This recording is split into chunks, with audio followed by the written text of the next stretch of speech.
Putting the helmet on is always tough.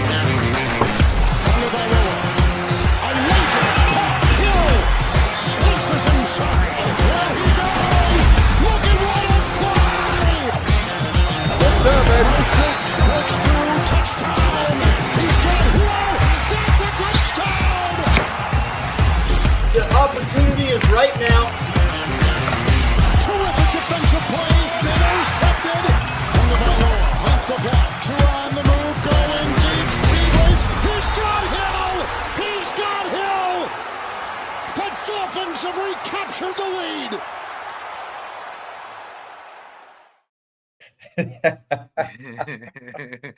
I just want to start the episode off by saying that we're reading the comments as we're about to press play on the intro. And we literally had a 3-minute discussion, which is why we were late today, obviously. So we literally had a 3-minute discussion on what should we do with this intro? Should we like cut it? And we're like, nah. Actually, somebody just said it gets funnier and funnier. And I think we got to let it roll now. You just got to let it. You got to send it. I mean, Tyreek being gone and our intro literally ends. He's got Hill. He's got Hill. Just keep he, it. In fact, does not have Hill. He does not have Hill anymore. There's no reason to update it until we know where we stand with this team and that we're just getting started with this whole season. So we're going to have to – we will update it when it gets closer to the new year, but – Minka interception. There we go. Wait, is that breaking news? Is Minka coming back to the Dolphins? See, that's why Wingo can't have fun, Bob. Like he's trying to make a joke, and he's assuming that Minka's even going to be here, so I got to call him out on it. It's like he might not be here, brother. He's part of that. Here. He's kind of here today, like a little bit. He's intro like, should be the low lights for a bit. Just imagine we just did a full intro of just like interceptions, fumbles, the Titans game. Derek what's that music? The runaround music, like the circus. You know what I'm talking about? Yeah, that'd be awesome. Well, boys, we got a big podcast day today. I mean, it kind of just Halfley knows when we go live. He's trying to give us some information just so we can, align with our Tuesdays. But start off with the biggest news: Tyreek Hill and Bradley Chubb are officially out the door. What do we think? We are not surprised. It's not surprising. It's not surprising. But I'm sad. I mean, it's an end of an era. Which somebody just brought up. We should probably keep the video to the end of time because that era is very important to the inception of the dive bar, right? So all those guys in that video mean something to us. So you know what? Kudos to Tyreek, man, for coming down here and giving it his all, putting it all on the line for us. I mean, that guy was, I would say, the second most electric player after Marino for the Dolphins. I know it's only been a couple of years, but it was insane what he did in that little short stint of time, right? Ricky Williams got to be up there, dude. He was awesome to watch the kid. Oh, yeah. I mean, him and Ricky, 1A, 1B after Marino. How about that? That's fun. Is that fair?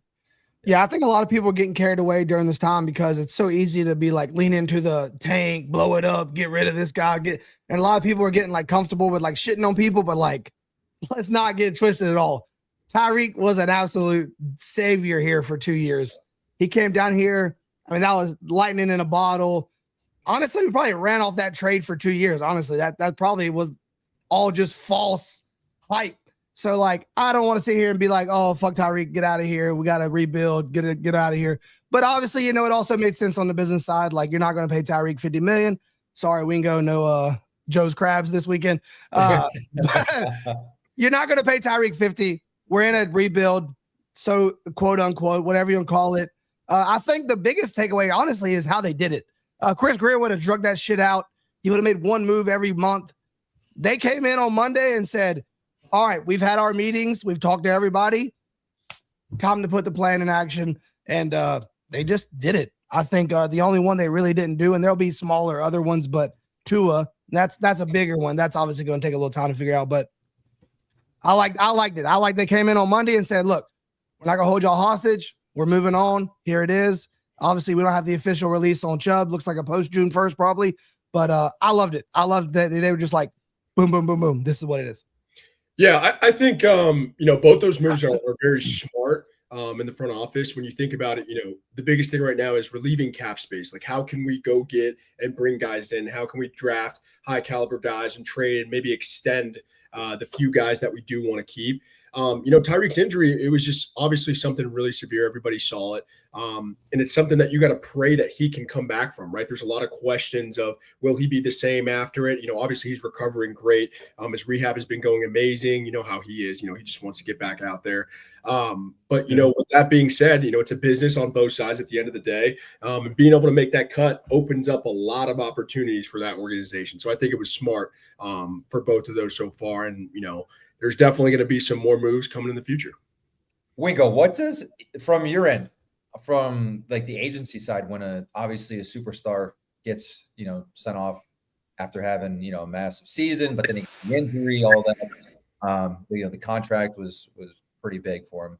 What does it look like on your guys' end? Like, did things just get right in motion right away, start taking calls? Like, what does it look like? Yeah, so I think it could go two different ways. Sometimes it does go super quick, and sometimes you may not even know. Obviously, you've heard the stories of guys like, I was with somebody in the gym. It was last year this time, and he found out like after he left the gym that he just got cut or traded somewhere, and he had to go home, like tell his wife, and like sometimes it happens. Like, hey, can I guess? Can I guess who it was? You probably know. Yes. Johnny Smith. That was one of them. There was two of them. Okay. There's two of them now. I heard the Johnny Smith story about just leaving a workout. Yeah. And Raheem was Raheem. Yep. So, things do happen like that. But I'll say one of the things, that I give kudos to Drew, right? Having such a good relationship with these GMs and head coaches, out of respect, right? He's someone that, hey, this is on our thought process. This is something we're working through. And if we can't figure it out, we might have to go a different direction. And them being so respectful to us allows us to have another option. Right. That's like, okay, now let's shop around a little bit. Let's have a plan for when this all goes down. Other teams that would be interested, what other contracts might look like. What does the market look like? You got to be prepared on both sides at the end of the day, but it is very, very quick moving process and something that you got to stay on top of. I have a question not as an agent, but just as somebody around, where would you want Tyreek to land? I think Kansas City was a good spot for him. Obviously they had a bit of a down year.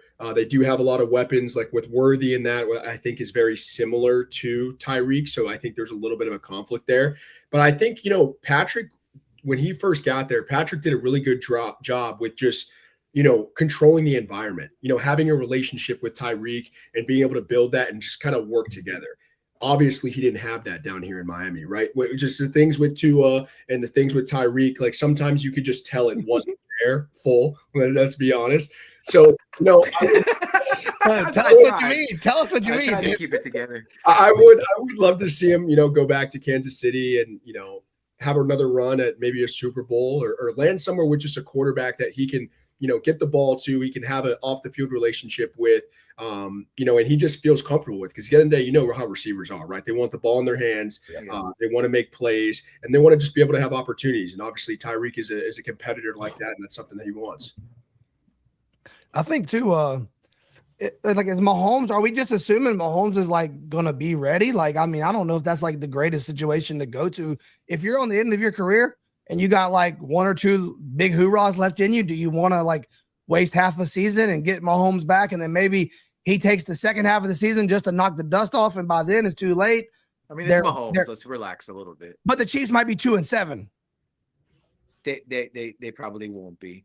But okay. Well, they did with Mahomes this year. They won 6 games. By the way, just for the record. So how about this? If it wasn't going to be the Chiefs, right? Because that's like a young quarterback somewhere.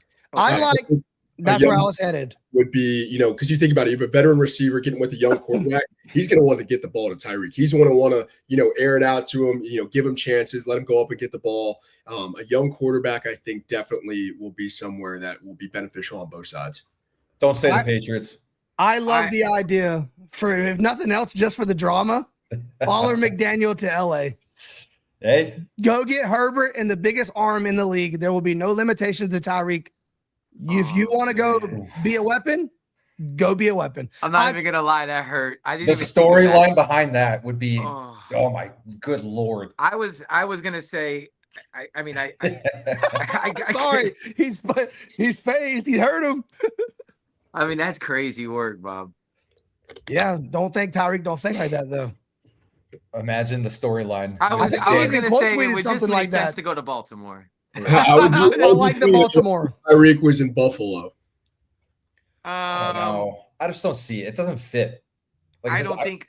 Can you hold on? Can you see Tyreek in Buffalo? Dog? No. Come on, bro. I was reading online. It was like a top thing of landing spots from, and it was Buffalo, the Ravens, Kansas City. There's a few on there. I'm just trying to picture him out there in the freezing cold. 0% chance. Cheetahs don't like the ice, dog. It's not Hey, happening. I agree with you, and I don't think he's going to Buffalo for the record, but he was hell on wheels in Kansas City, especially in the playoffs. So, I mean, he even had the game where he killed the Bills It's Buffalo, in the playoffs. Bro. It's not Kansas City. No, I know. I mean, he's not going there for sure. I but say like, if he goes anywhere in New York, it'd be the Giants. Young quarterback. They got some pieces, but yeah, I don't think they're ready though. Mm-mm. Look, we no, go never can't mind. say it. All right, yeah, I'm good. We've had those phone calls already, Joe. Yeah. He's not going to New York. They barked up that tree. I see. Lamar Jackson done put the call in and told him, you don't want to fuck with Jim Harbaugh, dog, or John Harbaugh. You don't want those problems. Tyreek, let me tell you, he takes the mat. He took the Xbox out of the locker room. It's bullshit. That's funny. So I mean, I guess we got to talk about Bradley Chubb too, guys. He's gone. Definitely. I feel like that was, I mean, not a surprise. Tyreek wasn't a surprise, and somehow Bradley Chubb was even less of a surprise than Tyreek. Now, it's not that it was a surprise, but I have a question for you guys. Was the Bradley Chubb signing an ultimate failure, or did we get some success out of it? Failure. That's a tough one. I mean, I go back. People try to blame the Tyreek trade for the downfall of the Dolphins, and I'm like, how the hell do you do that? The downfall, looking back, and I love Chubb. I think he was an awesome veteran here. I think guys loved him. Seeing the outpour of respect for him after his being cut, like he clearly walked the walk. You know what I mean? But there's no disrespect. But I think the worst trade Greer made was Chubb, especially when you could have got Raekwon Smith for a second-round pick at the same time, and seeing how he changed the Baltimore defense and seeing how much we needed a linebacker and that physicality. I think the Chubb trade, and then now seeing how it all played out. I mean, Chubb played one full season in Miami? Yeah. I think so, yeah. Did he even come back last year? It was it last year that he was designated a return and they just never came off? I believe so. Yeah. So it's kind of weird. They restructured him last offseason. He never got back on the field during the year, and now he's cut. It's kind of another Greer issue. I mean, like, you restructure the guy knowing there's no future here for him. So it is. I would say with the Tunsil trade, getting all those draft picks, I do think that Chris Greer's malpractice of first-round draft picks started way before Bradley Chubb. And the thing with Chubb too. Oh man, sorry, that hurt. That hurt. Yeah, I was just about to say that. That's facts, though. It's true. Yeah, it's true. Wilkins has his own issues now, though. So I mean, it is what it is. But not if he stayed home, probably. Maybe. Everybody knew what time it was with Wilkins down here already. You go to a new territory and they're like, yo, what, buddy? We don't roll like that around here, dog. Like, what are we doing here? This is another one for sure. That one made no sense ever. Yeah. It didn't make sense. Well, we were trying to tank and they wouldn't even let him play. He was the clear reason. Go get Josh Rosen. He does suck, but let him finish the job. Then you put Fitzpatrick in. I do remember the narrative around Josh Rosen was like, hey, we're getting a first-round pick who didn't get a chance in Arizona for a second-rounder. Doesn't work out. It's like I do get the narrative around it for sure, but yeah, I think that the malpractice of the first-round pick started way before Bradley Chubb. But even with Chubb, he was a streaky player. Like, there were half of the season you wouldn't see the backfield. For the other half of the season, dude, he was on pace for like 16 sacks. You know what I mean? So I think that he didn't produce at that first, like what you want to get from a first rounder, like even like the Micah Parsons trade, he was producing before he got hurt at that first round level. For half a season, Bradley Chubb did produce for the first round level, but I mean, listen, anybody that came in was really a failure because we didn't win a playoff game. I mean, it was an all-in. It was an all-in time of the franchise where fuck them picks, Michael Jordan meme. Fuck them picks. And like we were, I don't care who you are. You may hate it now, but you didn't then. You know what I mean? You didn't hate it then. You were like, damn, we're all in. Yeah. We got a first round pick. We got Bradley Chubb. We got Tyreek Hill. We're bringing all this talent. It's win now. If you hate it now, you're absolutely lying if you hated it back then. All right, I was wrong. Let me correct this real quick. Robert Thomas, you were correct. Last year, Bradley Chubb played all 17 games. It was the year before. 2024, he missed the entire season. And that was the year. 2023, him and Jaylen Phillips both were playing their ass off. I remember Chubb had like some weird, like every game he forced a fumble. Y'all remember that? Yeah. Like he chased the Patriots, played 30 yards downfield, like game changing plays. Chubb was really getting after it. That was, and Jaylen Phillips was taking off too. That honestly, the 2023 year will always be what could have been. Like we will never know. We had the offense, the defense was making plays. Jaylen Phillips was cooking. Chubb was living up to the hype. That's you the know year what, Bobby? We didn't have the offense because it got figured out later in the year. Well, I think it was the number one offense in football, right? It was. Inflated numbers. We They scored were 70. inflated. We scored 71 game, bro. Yeah, like they were like there were inflated numbers, dude. Like now that we're sitting here in a kumbaya and we're being realist and we're not blowing smoke up our own asses anymore. Yeah. Tyreek Hill he got Tua paid, dog. For sure. Yeah, he did a lot of things. I think Tua was good in the 2023 season though. Like he was physically great. He was accurate. He was putting the ball in front of players. Like I don't think we saw one. He was launching that bitch season. for like, sure. That was Tua's peak of his career. Like Tua was good too. Like Tua was great in 2023. Yeah. I think it had. What do you think the difference was in Tua then and now? Physical, like drive. I won't let Nick getting off the yacht. Yeah. I think his weight. I think he put on weight. Talk to him, Gump. I think he definitely put Talk on to him, Gump. to protect himself from all the hits and all the injuries. I think that took away from just his elusiveness, the weight, power in throwing the ball, being able to get the ball out there. And after so many hits like that, you start to play a little timid. I think the weight was a little bit of a factor. You know, I liked when he was a little bit slimmer, could move around, and you saw a lot of zip. Moving out of the pocket and throwing the ball. I think that definitely was the mixture with Tyreek that everybody saw when he was able to make those throws and move out of the pocket and have somebody down on the field. Yeah. I did want to say, somebody did mention it too already. Tua was thick in 23, dog. He was thick in 2023. That was the issue. I remember when he was training with Nick Hicks, he said he stayed healthy that whole season, but he said that was the year he kept tripping over his own feet and everybody was clowning him. And he said, I know I stayed healthy. I had a great year, but I do not feel like myself. I want to lose the weight again. And that's what they did. They went back and forth on the weight, no weight, and he didn't feel comfortable. As good as it looked on the field, he didn't like it. You know what? I disagree. I think he got paid and he got lazy. Oh, well, there's no doubt. I mean, listen, it sucks to say it now because we paid him a lot of fucking money, right? But the moral of the story is, bro was too busy living life and cutting everybody out of his life and trying to be this new I'm a man thing, and it didn't work out for him, bro. It didn't work out for him. And I got news for you. I think he lost the locker room and nobody wants to talk about it. Yeah, I mean, you see a guy. You don't bench a guy. He's making $50 million, dog. You don't bench him. That was my take all season. You do not bench him, bro.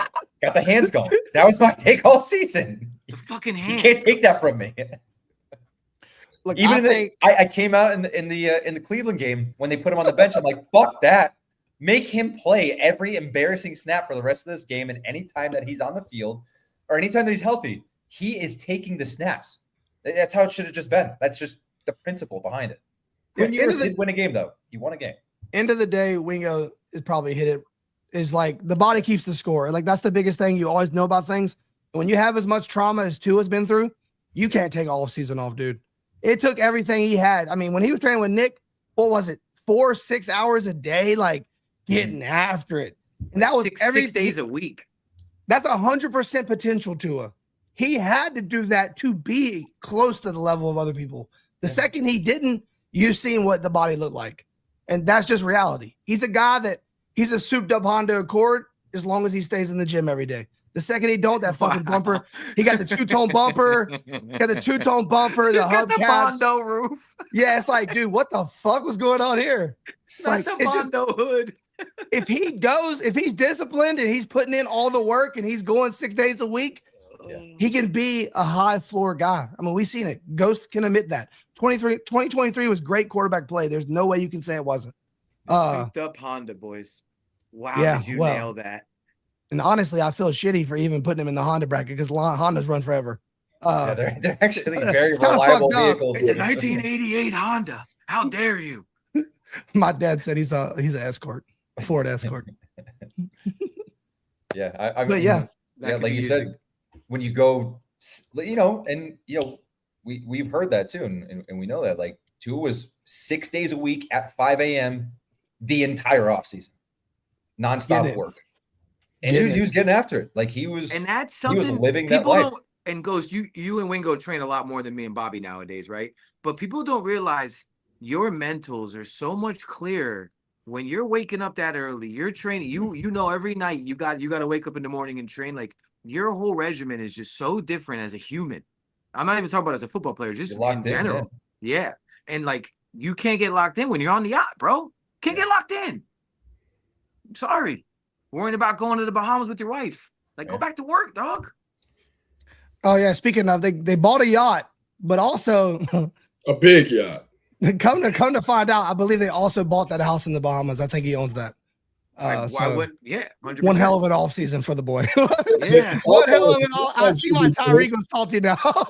The compound should be finished about now. The new house in Davie. Dude, what is gonna happen with that? Like, what are we doing? Somebody told me, I won't mention the names, but he might be in this chat right now, that he said, dude, get him off my team now and get him out of Florida. I said, bad news. He just finished building one hell of a compound in Davie. Oh man. I think we got a third release to talk about too, is James Daniels. Oh, do we have to? I mean, that should that we was give him not 3 more minutes? interested than any of them. It is interesting because I will say David Hyde, and I didn't see this coming. Well, I guess I kind of did, because it brings in the whole culture issue that Miami has been whirlwinded with for the last 3 seasons. David Hyde, very respectable reporter, doesn't put out bullshit, stated today that James Daniels was healthy and refused to play. I don't know how far you can take that or where that information came from, but David Hyde did write that. Pretty wild scenario, if that's true. Okay, so I'm sorry, Bob, but I got a question for you guys. You're good. Like, this is a very sensitive subject, right? Because this is not really. Well, no, because it's a breadcrumb trail of why the hell was Greer hired by the Miami Dolphins. How many of these guys did he fucking bring in? Yeah. The Will Fuller, the James Daniel. I'm drawing blanks. Help me, please. I tweeted it out today, actually. OBJ. Yeah. Byron Jones. I mean, but yeah. All right. Yeah. To me, it's kind of weird, though. I will say this. James Daniels, I think we all love that signing. I think it was great value. He's coming off the Achilles, obviously. But James Daniels should have been highly motivated to get back on the field in the prime of his career and prove that he belongs.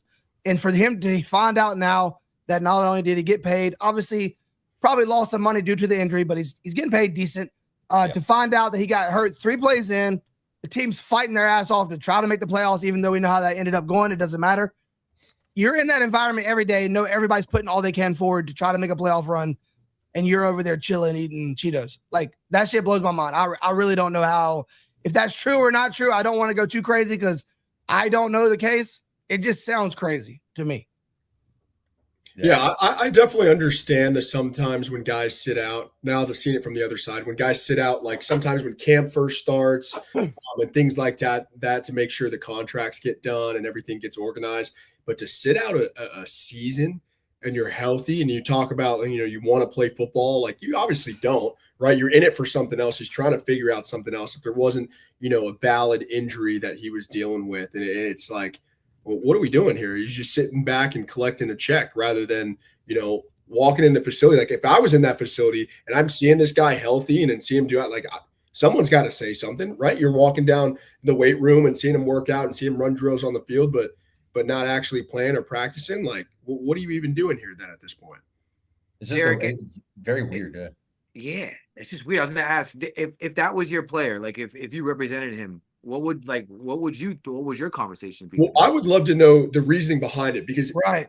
I see sometimes sitting out, to make sure contracts get right. That's the whole point of that when camp starts and all that. But maybe sitting out, a few games in the beginning of the season. But the guy wants to play football, right? And I know on both sides, right?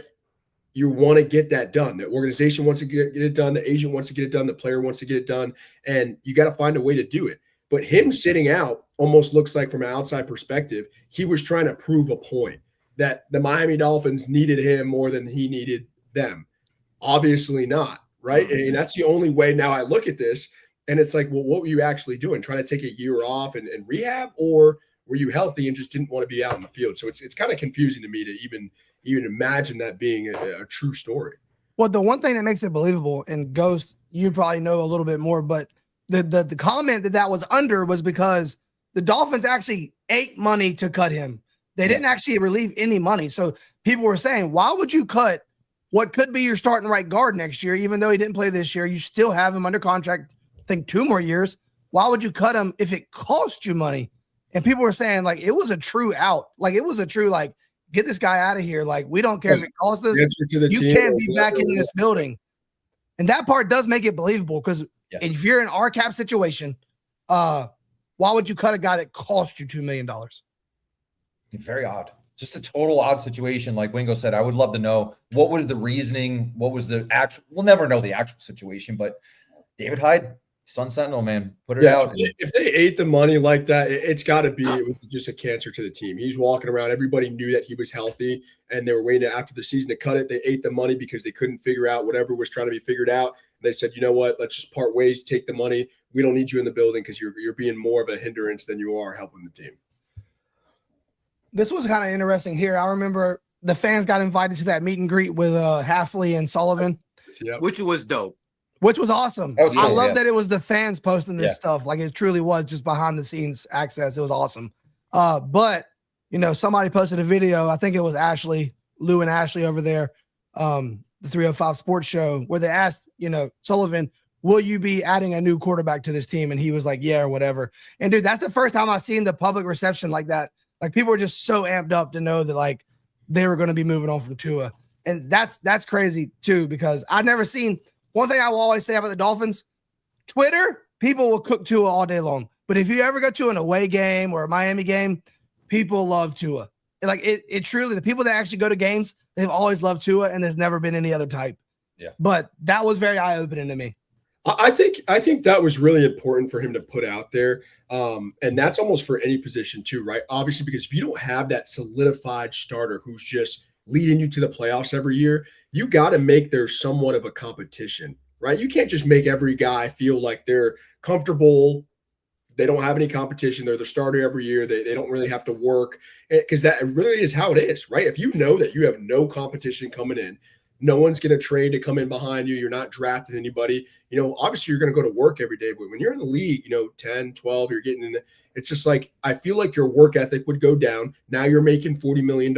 Why do I have to show up at the facility at 5 a.m.? Why do I have to, you know, do some extra rehab or this and that? And I feel like that's the mindset with some of these guys. But if you know that they're drafting a guy at your position, that guy who just got drafted has now showed up at the facility at 5 a.m. He's doing this extra work. In the back of your mind, you're constantly thinking, you're like, damn, like I got to pick it up here. By them doing that is them now performing better for the team overall. So I think it's definitely a good strategy there. Yeah. Another great point in the chat. Yeah. I don't know what it is about the Dolphins, but we cannot figure out wide receiver threes. It's so weird. I don't even want to hold it against him because he had a really productive season last year. But like, Cedric Wilson was a dog in Dallas. He comes to Miami and it's like, has this guy ever played football? I think that's Mike. Yeah, that had to be Mike. Mike could not scheme a pass game, bro. Think about if you really, it's over, right? Let's like really like encapsulate what happened. We did bubble screens, play action digs, a ton of play action digs. Loved it. 1 or 2 45-yard bombs a game that he tried to throw. And guys, that's about it. Like, it was never a read off until I mean, when Waller came, we had he ran some digs too. So like, like that's all he really had was the dig route. Like, he was a levels coach. He thought that he could work the levels with the dig routes and this, that, and the other, and it never worked out. Like, bro, teams are fucking. The NFL is, the defenses know what's coming, bro. Like, if you ever seen it, I don't even think he knows how to run a smash route. As silly as that sounds, like think about it. Any receiver go out for a 10-yard hitch or curl and go get a first down ever? There was always some pansy ass fucking play. There was always some crazy ass shit. Yeah. Man, I was under the spell though, boys. I think Wingo said this earlier, and I don't think it's that controversial looking back now, but I do think that having Waddle and Tyreek held us back because McDaniel thought he had to build an offense for Waddle and Tyreek. Yeah. And he forgot, like, there's other components. And if you use the other components, it helps those other two juggernauts you're trying to free up. And I really think that did hold us back. Yeah, when I look at both of them as a receiver too, they're very similar, right? When Tyreek was hurt, you saw Waddle running the digs. When Waddle was hurt, you saw Tyreek running the digs. And I just, when I look at that, when I'm watching the game every Sunday in Dolphins Stadium and Hard Rock, and I'm just noticing they're doing the exact same things. It's like you're never betting on both of them to hit the over, very rarely, right? You got to have somebody, a different type of receiver, go up and get it receiver. You got to have, someone else to do something different, because even when you're scheming them on defense, right, it's the exact same thing. Like you find a corner, you have one lockdown corner who can play in the slot and play outside, and you can have a matchup on Waddle, have a matchup on Tyreek. There's no mismatches there. You got to find something that's a little bit different. And when Tyreek played really, really, really good, Waddle was in the shadows a little bit. When Waddle played really, really good, then Tyreek was in the shadow. So I think it never allowed either one of them to reach their full potential, just because they're very, very similar receivers. And I think, being able to keep Waddle and having another big-time receiver, you look at someone like Keenan Allen, just throwing him out there. He's a bigger type of receiver. Mike Evans. Yeah, Mike Evans, that bigger receiver that you need. That enticed me today when I heard that news. Oh, it did bad. I'm not gonna lie. He'll be searching for a new home, and he lives in Florida. Just saying. Whatever. I mean, listen. If this regime taught us anything, it's that you still need that true wide receiver one, right? And don't get me wrong, I'm not taking away from Tyreek. I'm not taking away from Waddle, but they're just not true wide receiver ones when it comes to contacting, being able to catch balls in traffic, and being able to get that 10 to 12 yard, whether it's a comeback route or out route, and just fight for the ball and win one-on-ones like that. They won with their speed. It's just that's the kind of receiver they are, which is why this draft I have been gung-ho about making sure we get some big body receivers. I'd like to get two. Yeah, I think that when I'm sitting there and I'm frustrated about Waddle and not being on the field and the production on one hand, then I remember on the second hand, Waddle probably got held back more than anybody during the last 3 years. And he really probably paid the cost more than anybody. So I do want to remember that if Waddle was a true number one and he was getting fed 10 times a game, and we've seen those games, he'd produce. I think that when I think that I would easily move off of Waddle, or I would welcome a trade, and that can be our segue. We can talk about that whole, would you trade Waddle? What would it take? I think that I just know that Waddle is probably much better than our recency bias. And I do want to kind of keep that in mind, especially since we know Tyreek will not be here moving forward. I mean, you still need a wide receiver too. And I mean, we did give him the contract. And I know that Waddle's feelings probably in the situation, when he received that contract, he probably felt a little bit different about the team then than he does now. So I'm sure you got to take that into account. Personalities do sometimes take over, and wide receivers are always known for the best personalities and easiest to work with, right? But yeah, it's nobody caught that joke, whatever. But we got it. But yeah, I mean, I feel like you're not going to get a first for Waddle. You're not going to get a first for him. I saw people on the timeline today. Do you guys think you're getting a first? I don't think he's getting a first. There's no way. Dude, you keep Waddle and you pair with the big body you receiver. Keep him. And this wide receiver. And then see what happens. And also bring in another tight end, a real tight end. Yeah, and then see what happens. We talked about last week. There's so many good wide receivers, tight ends in this draft. Another tight end and a big boy wide receiver. I think, matching the big tight end, Waller, or whoever might be there, having a 12 personnel set, and then having a guy like, you have Waller who's the bigger body, right? Have someone else that can move a little bit shiftier, that can, get out of the backfield, that can do the play action, drag routes, and then have a big body receiver. That completes and opens up your offense so much more. That's exactly what they need. Yeah, another thing, a lot of people, the biggest reason why, if the pro of not trading Waddle and the reason why you could possibly get a first-round pick It's because his deal is amazing. Like you're looking the franchise tag for receivers north of 40 million now. I think Waddle gets paid 20, right in the middle of 20s. And I mean, dude, you're not going to move off that. And if you are going to acquire that, I'm going to need to tax you. I'm not handing you over Waddle, who's getting paid 25 million when you got to go get Pickens at 45. I'm not giving you Waddle for free, brother. You're going to have to pay me. So I think you could get a great return, but also that would also make me not want to trade Waddle at the same time because you're not getting a wide receiver at that price right now. Nowhere near it. No, there's a core that you're going to have to keep. You got to keep guys, bro. You can't just ship everybody out. It doesn't work like that. You got Achane and Waddle, Paul and Brewer. Brooks. I'm talking about the offensive side. Okay, gotcha. All right. Hey, my man. Hey, come on now, boy. And listen, and Bobby and I were talking about this the other day. And actually, Ghost, I think you were a part of this conversation as well. This draft class, bro. Like this last draft class was thick, right? We finally had a nice haul of young players. This is another draft class where we're gonna have another good haul of young players. Like, let's see what Hafley and Sully can cook up.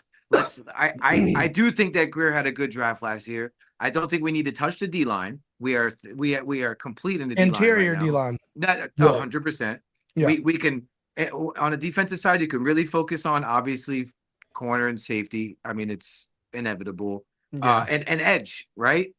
Maybe Sonny Styles sounds awesome. Yeah, he's a game-changing linebacker, but there's a lot more that we need right now, right? And it sucks for me to even say that because I love Sonny, and he's probably one of the only guys that I really love that's going to be there. I think he's an impact player. Yeah. I think he's going to be a blue chip linebacker. That's in my opinion, right? But the issue is who the hell do we have at edge? It's tough, dude. And now hold on, Bobby. I'm on a tangent. I'm so sorry, but we got pick 11, right? Now we got pick 11. What if the three edges go before us? Now we're staring a Mansour Delane in the face, or a fucking McCoy, but listen, that's not going to change. We need to start from within, right? So one of Sully's things was trenches first, right? So just because Mansour is the CB1, you're going to go and take him. He's not really going to help the team right now, in my opinion. I mean, don't even call and don't get me started. Listen, I want to go on record right now and tell y'all this. The dive bars absolute 1-1 of this draft is Caleb Downs. We all agree. Yes. That's Amen. If we don't believe he'll be there, but trust me, if he makes it to 11, what if they passed on him? Brother, I woke up at 4 a.m. for work today, and the first thing I thought about was Caleb Downs. I'm all in, dog. He's got a newborn daughter at the house, by the way. Dude, I pull up Twitter and I just see a Caleb Downs highlight video, and I'm like, yeah. And I will say, would Minka stay if Caleb came? I think there would be a good pair of safeties together. I love the idea of Minka being in there for that young. It's going to be a young secondary.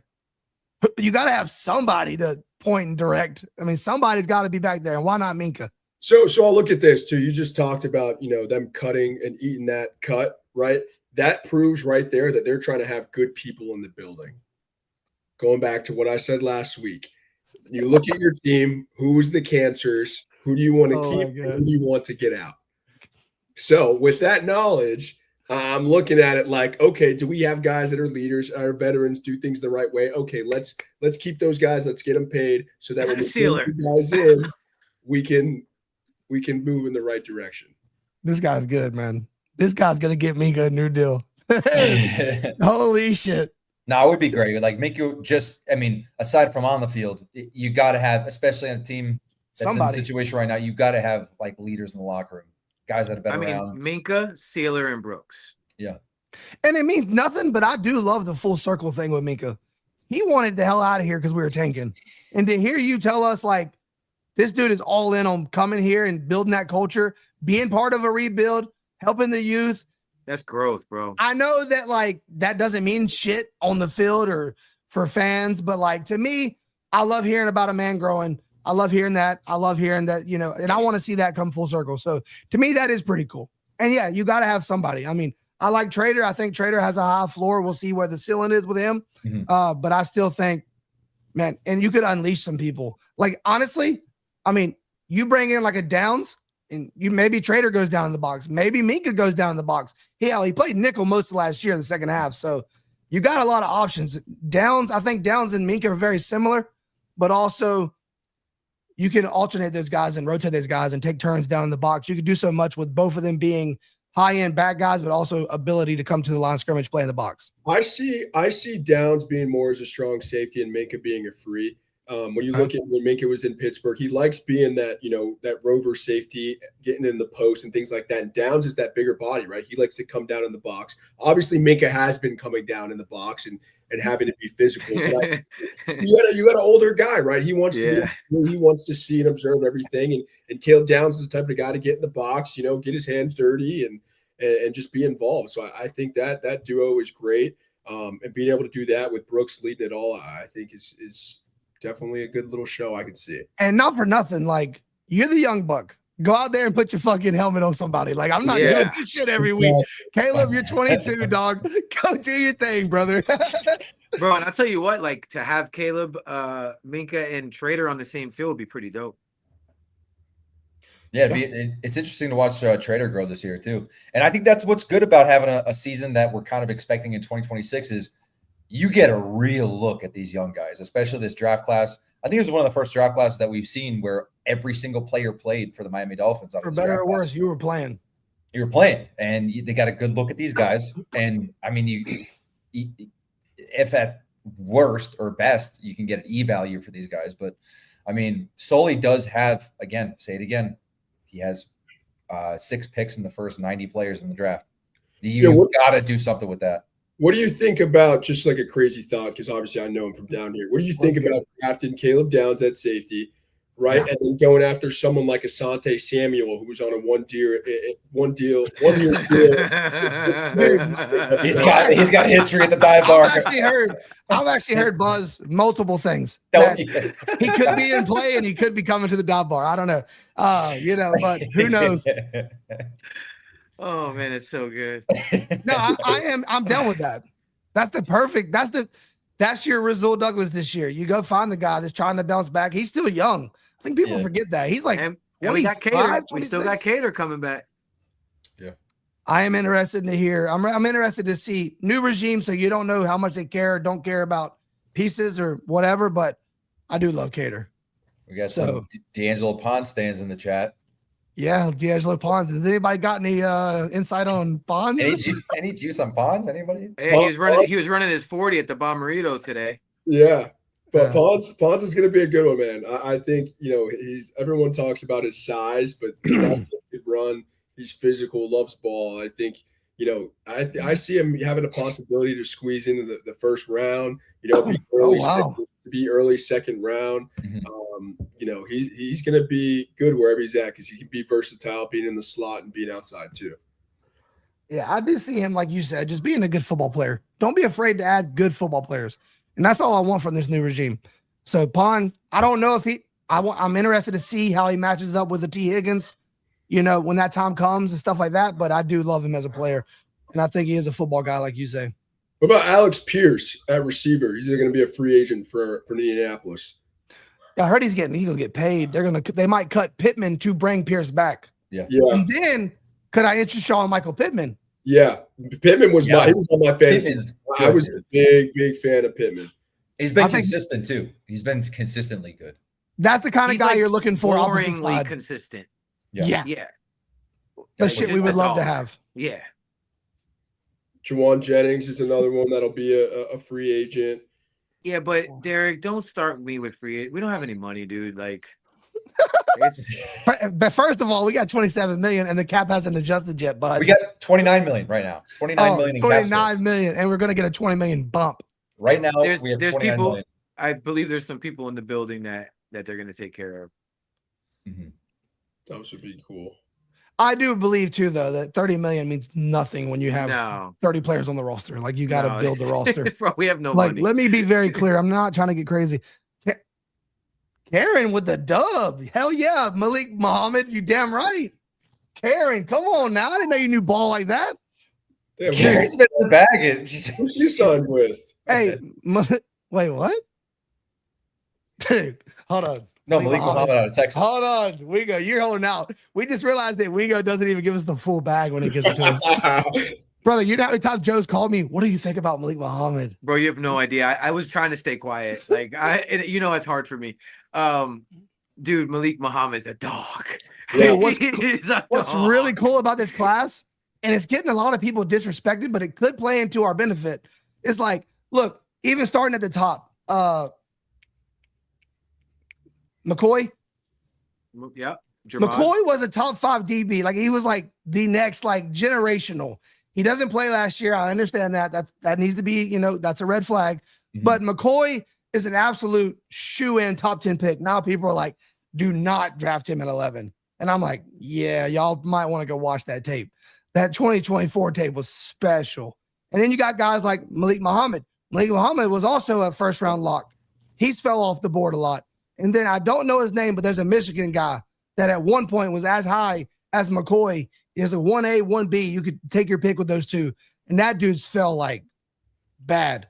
And I don't know his story, but like there's a lot of that Malik Muhammad kind of thing where like you can get a guy 2 rounds back where he probably doesn't belong just because he was in a bad system or he had a down year and nothing really changed for him. Mm-hmm. Wingo, I got a question about a UF guy, the cornerback Moore. He's a big body, bro. He's a big boy. Devin Moore's, we almost had him. He's actually one of my really good friends. He's a big body guy who's going to run, a 4.4.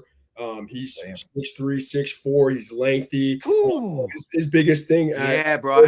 I told you I've been doing my homework, Bobby. Yeah, we're just staying healthy. 6'3", 6'4", 4'4". Hold on, go back. That's a guy who's going to be very, very sleeper on that night. I think when he goes to the combine, I think he's going to do well. He's going to run well. He's going to have a great pro day. So I think he's someone that's going to be in the later rounds that can be picked up. Again, riddled by injuries. That's why he's, you know what I mean?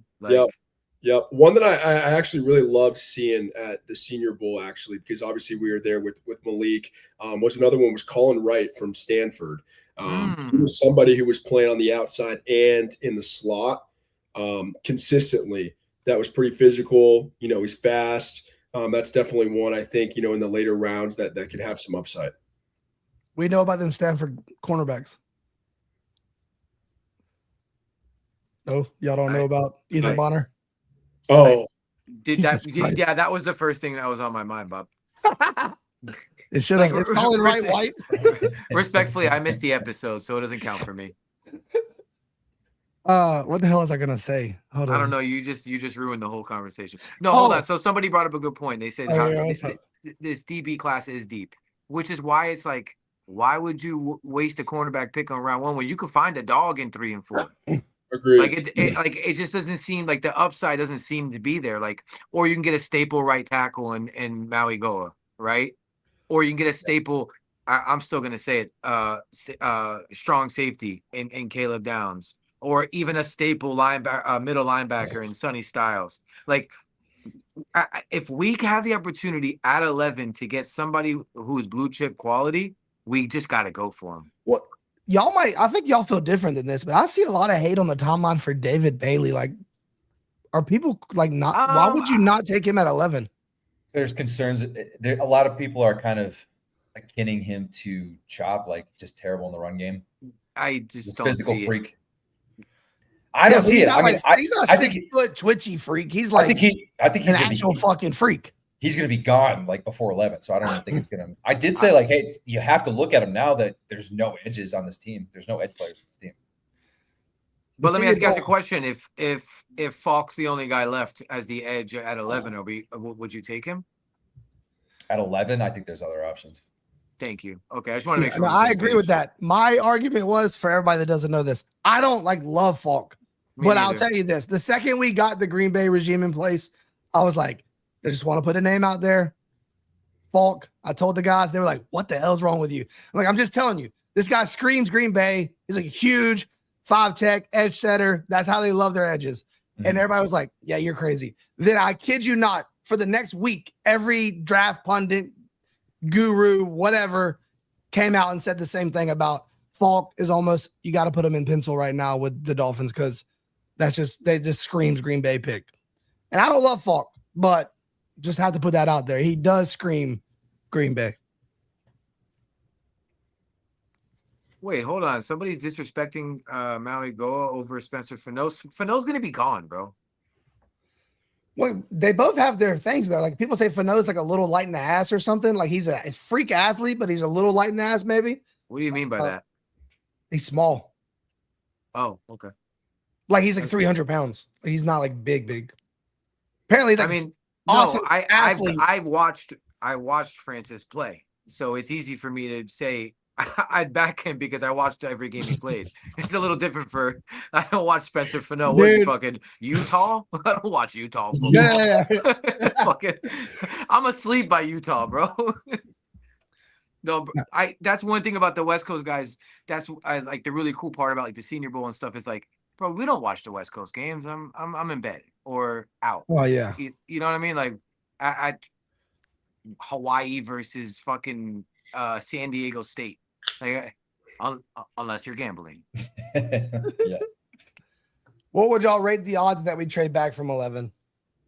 There's got to be in the cards. That Sully just said he needs more picks. How about our vote as a dive bar gang would be to trade back, but I do not see it happening.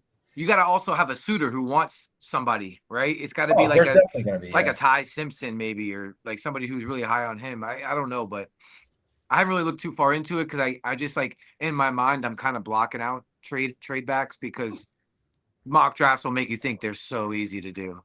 Yeah, like there's always three bidders begging you for your pick. Yeah, like, oh, here, hey, bro, let's switch 11 for 16 and 44. Like, yeah, someone's gonna do that, bro. We're not. Don't talk Ty Simpson. We're waiting another year for Trinidad Chambliss. Yeah, right. But you could like drop back if somebody wants Ty Simpson. Yeah, you could drop back with like the Rams or something, or a team needs to get past the Rams to get that second quarterback. You possibly could pitch that idea. That definitely is how you could trade back. Yeah, I don't know. I always say like you don't leave the first round with the right tackle, like pumped up, watching highlights, but you know you got better is probably the right move. So like you wouldn't hear me complaining about that. It's just that we've watched so many corners and safeties and receivers at this point. And it's like, man, I'd really love Carnell Tate there. So it's like, it's just so many guys I would love. And then, but they would do like, we wanted Waddle and we should have went Panay. So like, it makes sense. Like you really do got to keep shit in perspective sometimes too. Yeah, no, we're not fans of the quarterbacks at all. That was a slam dunk reference again. You're killing it tonight. Wait, what is it? The Panay with the Waddle thing. It's just that, I mean, I'm just in pain right now. Could just have Jamar Chase. Well, it's worse than that. They could have got Jamar Chase for free. It's just like, dude, God bless. Hey, God bless the Greer family, though. They're doing well. They're good people. They're good people. They're doing well. Great Started people. with the father. What's is San Jose still shitty in hockey? Well, the thing with San Jose, man, like they're not winning a lot of games, but they've built for like San Jose fans that they're like hype about Chris Greer's brother because he built a hell of a farm. That's what I thought. He was actually doing his thing. He built a sick farm team. He set them up for some potential success. I mean, they've been terrible for a long time, but there are like, it's weird. There's this weird group of like San Jose Shark fans on Dolphins Twitter. And they're like, hey, listen, his brother's actually doing a really good job. Built one of the best, basically like the AAA, AHL of hockey, one of the best farm teams for him. So we'll see. They're doing their thing. I'm not going to lie. I got scorched earth today on Twitter. Sometimes when I'm on long drives, I just think of something and I'm like, oh, I fucking got to tweet that right now. And I was like, would you trade up to go get Caleb Downs? And I'm like, the answer is yes. And everybody's like, what the fuck? We need more picks. What are you, an idiot? Yeah. I'm like, yeah, I'm going to go fuck myself. My bad, guys. But listen, hey, let me not let you go down in flames on your own. If you're going to trade up, if Sully says, this is my first fucking draft, I'm going to get my guy, and that guy happens to be Caleb Downs, I respect it. Like, I think you're a good GM. I said that 3 months ago. I said that before we had a GM. If your first draft, you think you going up and making sure you get Caleb Downs is the right move for your first draft, I automatically now trust you. I think you know ball. So, yeah, we had 1,000 picks, and what did that get us? Half those guys are going to get cut this offseason. I don't care about that. Go get your guy. We traded down to 12, back up to 6, ended up with Waddle. Same shit. Go get your guy. So I don't want to give up King's ransoms. I know it's not the smartest thing when trading up into the top 5 or whatever, but like, if you jump up to 8 or 7 and you secure Caleb Downs and you leave your first round pick with Caleb Downs, I'm sleeping good that night. That's all I'm saying. That was awesome. There you go. That I enjoyed that. Yeah. I'm saying, how do you you can't, that's my number 1 guy in the draft. I can't believe he fucking went up and got his guy. This guy's a fucking moron. Holy shit, bro, Sully. What are you made me doing? feel like I was taking crazy pills. I'm like, bro, listen, when you can't really knock a guy for having a draft crush. Sorry. Like, this is part of the process.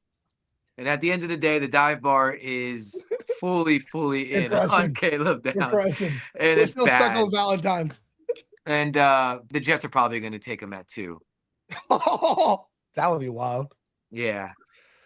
That would be, yeah. I do, what the chat's kind of saying this. I do kind of have a little bit more faith in the DB room because of Halfley. He's kind of like, that's where he made his bread and butter and made his name is the secondary. So I do feel like you have a little more you can get the middle tier guys and he can get those to the top tier guys. So you might have more flexibility when it comes to that.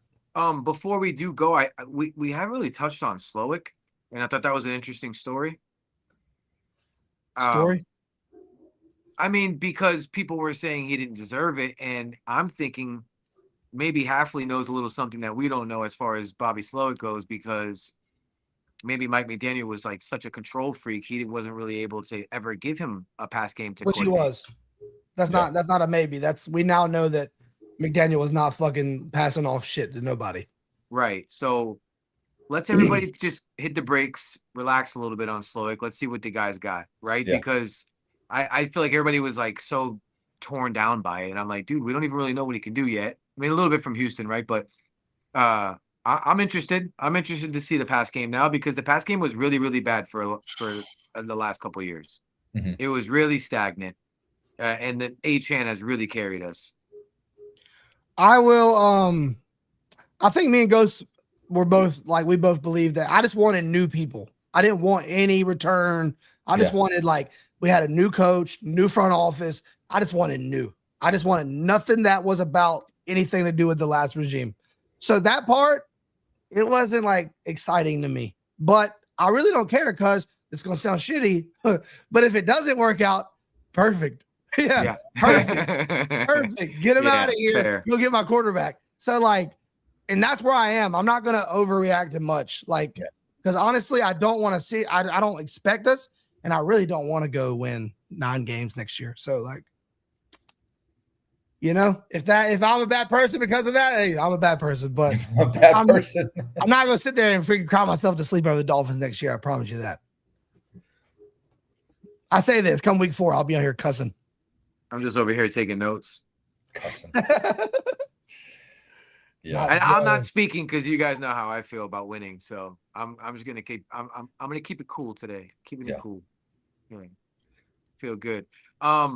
Yeah, I wanted to start doing some fun mock draft stuff, but we had so much to talk about tonight. It kind of didn't work out. So we got more than enough time. I think it's getting closer to March, mid-March. Yeah. That's when we'll whip them out.